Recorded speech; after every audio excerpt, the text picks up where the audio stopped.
A play on words at a Plano bar is causing an uproar on social media. The sign at Scruffy Duffy's refers to domestic violence.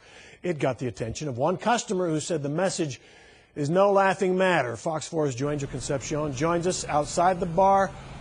All right, what's been the general reaction you've seen out there, Joangel? Well, you know, a lot of people are disappointed, and I want to show you, this is the bar in question right here, Scruffy Duffy's.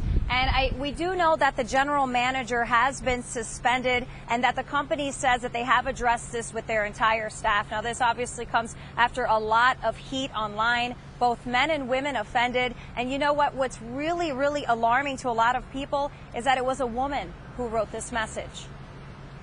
Disbelief, disgust, and then sadness. Three of many emotions Courtney Williams says she felt on Saturday night after seeing this.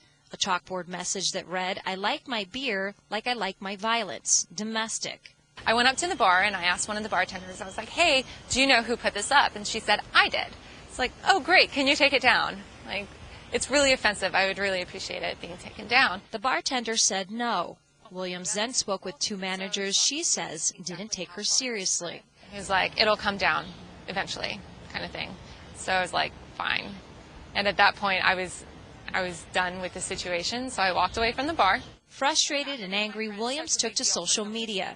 The story has now made its way to several outlets, forcing the company to address the issue. Owner Brian Harder responded on Facebook saying, "It was meant to be funny, but was obviously insensitive and in bad taste. It was written without manager or owner approval and was taken down. If you come across this on the internet, I would appreciate you having our back." On the Scruffy Duffy's Facebook page, a post read, "Domestic violence is something we don't take lightly. We're currently investigating the situation and proper actions will be taken immediately." The company has since suspended its general manager without pay until further notice. Those who work closely with domestic violence victims say this should be a reminder for everyone that violence and humor just don't mix. So when we make domestic violence a joke, it impacts not only women who have been victims, but it also says in our culture, hey, this is okay, not only to joke about, but to do, and it's not. Now, the general manager, again, has been suspended, but as of right now, that there has been no action taken against that bartender that wrote this message. The management team says here that they will be monitoring that chalkboard from now on, and also they've teamed up with Hope Store, the domestic violence organization you saw in that news package, and all of their staff, every single person in there will be required to take an hour-long course sometime this week about domestic violence. Steve? All right, Joangel Concepcion live in Plano tonight. Thank you.